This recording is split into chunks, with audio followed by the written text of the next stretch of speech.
What is going on, guys and girls? I hope you are having a fantastic day, and if you're not, remember, things could be worse. You could actually be one of the cars on this list. Hopefully, this video can bring a little bit of enjoyment into your life and maybe prevent you from buying an absolute disaster. Now, if you missed yesterday's video, you have to go back and watch it. I took my girlfriend's toy Lamborghini Aventador through a drive-thru. I went to Toys R Us to buy another one, got kicked out, and then eventually I bought a Bugatti in cash. Yup, that's right. 2018 is here, and that means a slew of new cars, from good to bad to ugly. Whether it's unreliable, bad on gas, or simply hideous, here are the top cars to absolutely avoid at all costs in 2018.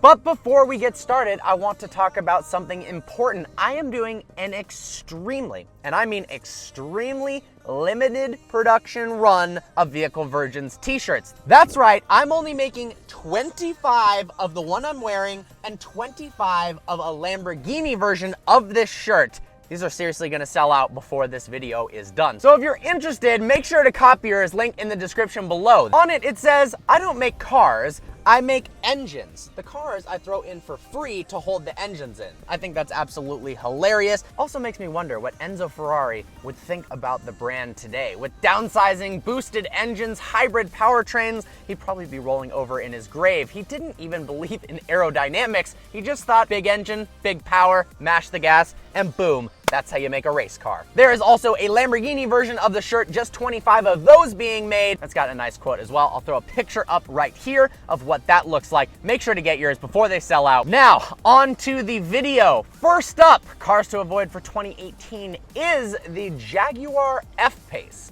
Now, the F-Pace is a nice alternative to the BMW X3.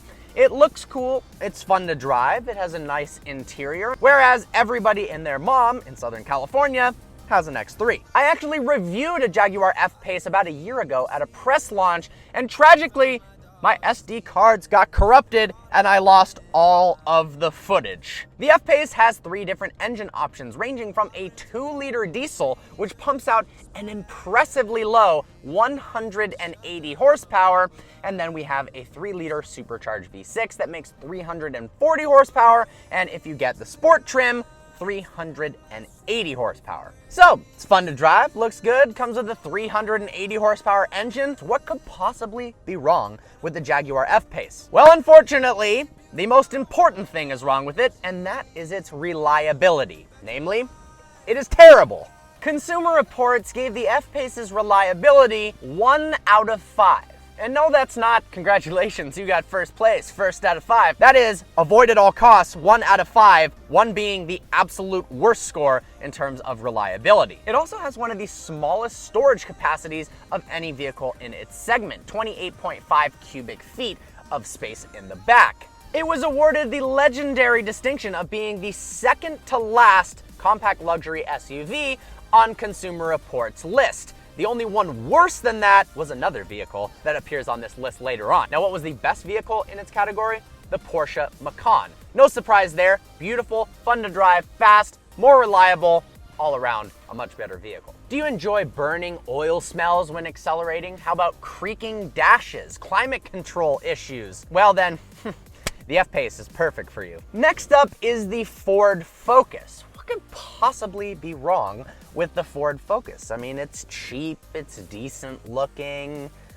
Well, it turns out there's a lot wrong with the Ford Focus. Now, with the base price of $17,860, it certainly makes a case for itself in terms of affordability. And then you have the Focus RS at the top. Such an absolute blast to drive. What's wrong with the normal Focus? Well, it suffers from severe, and I mean really severe, reliability issues, with the focal point being its automatic transmission. Now, the good news is you can solve this problem by getting it with a manual. In fact, the manual transmission is the standard option. But most people get the Ford Focus in an automatic, and that is a huge, huge mistake. Here's why. The 6-speed power shift transmission. That sounds nice and fancy. Well, owners report jerking under acceleration from the beginning. How about popping out of gear or simply losing availability of certain gears. If you don't need 6th gear, then this transmission might be perfect for you because chances are you're gonna lose it. Also, the transmission popping out of gear into neutral, talk about a safety risk. Imagine if you're just driving along and you need to accelerate out of harm's way and transmission goes, should have bought the manual, boom, neutral, and you're revving, your car's slowing down, and who knows what could happen. Now let me remind you, I'm talking about an automatic. Having to replace the clutch between 15 to 20,000 miles on an automatic is nearly unheard of. Now, lots of people brought their car into Ford dealerships. They did a transmission reflash, which did absolutely nothing. In fact, Ford was under a class action lawsuit over their power shift transmission. They ended up having to shell out a lot of money to clients just for the inconveniences of going to dealerships multiple times, having the dealerships reflash the transmission, replacing the clutches over and over and over again, or full transmission overhauls. Seriously, in a compact economy car, not acceptable. If you are new to the channel, welcome. My name is Parker Nierenstein. This is Vehicle Virgins. Hit that subscribe button to join one of the most passionate, accepting, Prius-hating automotive communities in the world. I guess that's ironic. I said accepting and then I said Prius-hating. But does the Prius really count?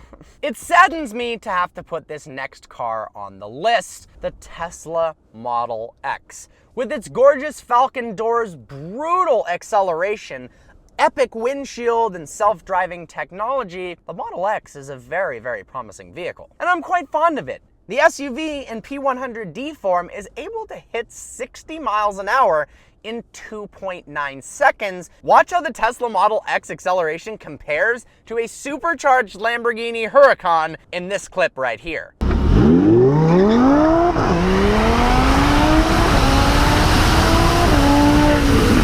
Not only can it accelerate fast, it's also capable of seating up to 7 individuals. How many cars do you know of that do 0 to 60 in 2.9 seconds that can seat 7 people? But there is a large problem with the Falcon doors. While they look extremely cool, they are a serious pain to live with. Faulty sensors in the doors often cause them to open only part way. I just filmed a video with a Model X doing a reaction experience with my grandmother as well as my sister. And when my sister tried to get in, the doors opened part way and then stopped. But there was no object in the way. So what's up? I mean, is that really a luxurious experience that you want to be doing in your $100,000 car? That's not acceptable. The sensors in the doors often pick up phantom objects. No, not Rolls-Royce phantoms. Phantom objects, which mean basically objects that don't exist. It's in order to prevent the car from slamming into another vehicle next to it in a parking lot. Or let's say you're in your parking garage and you accidentally bump the key, preventing the doors from slamming into your garage walls. But the problem is, if there's nothing there, the doors need to open. Now, when the Mercedes SLS came out with its gull-wing doors, I thought the only thing that would make it cooler is if the gull-wing doors were able to open on their own with a click of a button. Now, they didn't do it on the SLS for many reasons, one being weight. You'd have to have the motors up at the top, and that adds a lot of weight. Clearly, they didn't care about adding weight on the Tesla Model X because it weighs as much as the Titanic. But it's also a logistical and technical nightmare. Tesla actually did an over-the-air update to try to prevent this, which ended up making the situation worse. Tesla owners were reporting on forums of the doors opening and closing by themselves. No, not during the performance mode where the car blasts music and flaps its wings. Nope, the update was supposed to improve consistency of the doors closing and prevent detection of phantom objects. The problem was the update disabled some of the pressure sensors in the door that prevent the doors from closing on, let's say, I don't know, your child or your fingers, which could cause serious damage. In fact, it was such a big deal, a YouTuber made a video demonstrating that a Tesla Model X was able to cut a cucumber in half without actually triggering the sensors to lift the doors back up. That's a disturbing thought. I'd rather have my cucumber in one piece, please. Another issue with the Tesla Model X is its build quality. The chrome trim pieces often pop out of place, and the interior is nowhere near on par with its 6-figure SUV competitors. I mean, just look at the interior of a Cayenne Turbo, or if you start going up the ranks of the Tesla Model X's, you even start to approach Bentley Bentayga territory. The road noise is also tremendously unsettling. In a 6-figure SUV, you expect it to be isolated, quiet inside, especially the fact that it's an electric vehicle. It's all about being quiet and subdued. Well, the wind noise is insane. All you hear when you're driving is wind and tire noise. It's almost like you're driving a convertible, yet you're in a massive, luxurious SUV. Lastly, the massive front windshield. Now, in theory, it's very cool. A huge windshield. At nighttime, you can see the stars, or you can see more of the sky. It feels like a more airy experience, less claustrophobic. Having the biggest windshield on any car,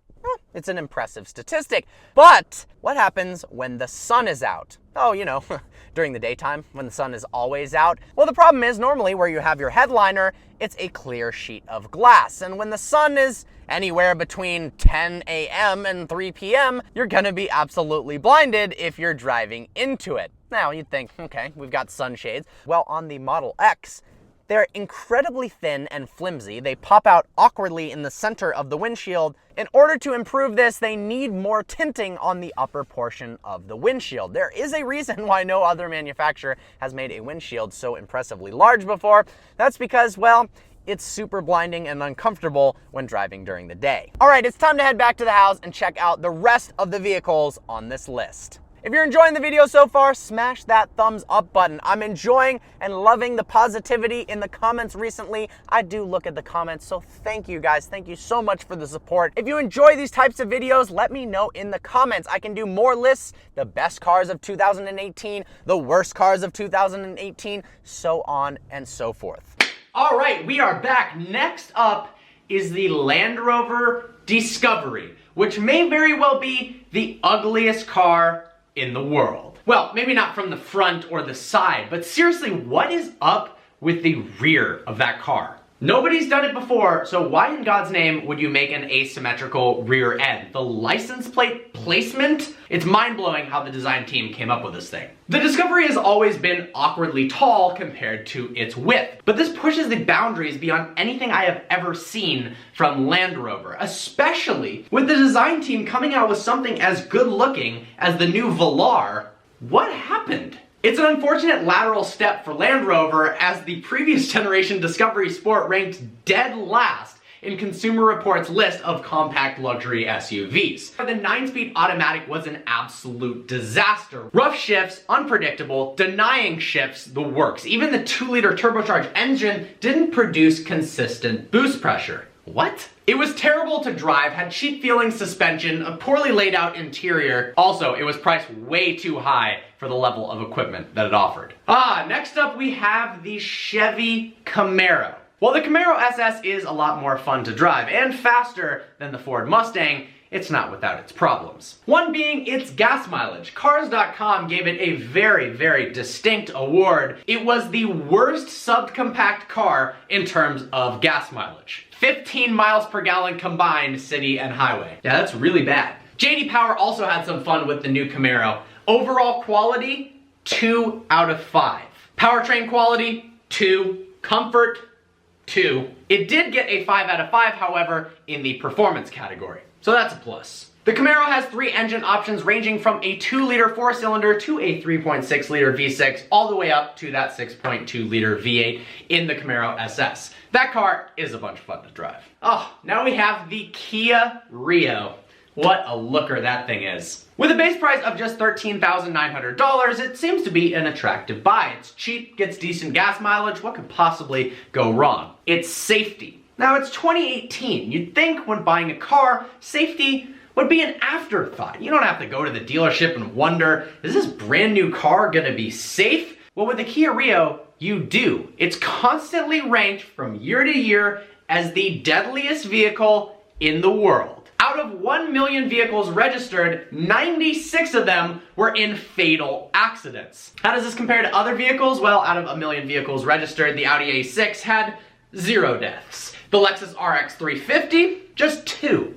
So it is 48 times more deadly than a Lexus RX 350. The headlights are also cause for concern. Get this is what Consumer Reports had to say about the Kia Rio headlights. Here's what they said about the low beams. On the straightaway, visibility was inadequate on both the left side of the road and the right. Around turns, also inadequate, failing all 4 tests. Okay, surely maybe the low beams are just bad. What about the high beams? Nope, the high beams suck as well. The right side of the road is illuminated properly, the left side is not, and then around turns, it failed all 4 tests as well. Its small frontal overlap crash test ratings are also marginal at best. Well, there you have it, cars you need to avoid at all costs in 2018. I hope you guys enjoyed this video. To finish it off, I'm going to continue the Q&A I did from yesterday's video. Let's pull up my Instagram @VehicleVirgins and see what questions you guys had. Are you planning on getting new wheels for the Lamborghini Huracan? Yes, I am. I cannot wait to reveal those to you. They are spectacular. Do you still have the 2001 BMW M5? No, I do not. I sold that. Obviously, that was an incredibly painful experience. It was the car that started the channel. It was my first manual car. I had it for 6 years. It was just time to free up some space and move on to something else. Eventually in my life, I do want to buy one of those again. Lower mileage, pristine condition, because there's a soft spot in my heart for the E39 M5, absolutely. If you could have any car, unlimited money, except your own, or a Koenigsegg, or a McLaren 675 LT. Wow, there's a lot of rules in this question. Which would you have? Well, I mean, that's a pretty open-ended question, but cars that piqued my interest recently, obviously, the new GT2 RS, the Bugatti Chiron, older cars, a Porsche 917 in Golf livery, that would be epic. Can you please loan me your girlfriend for a week? Please. No, absolutely not. He goes on to say, she will be in safe hand.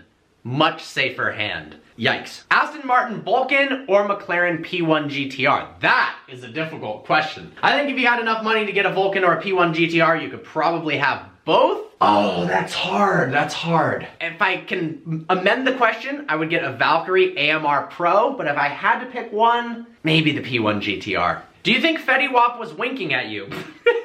That's messed up. Yeah, of course he was. What do you think of the Fiat 125 Spider?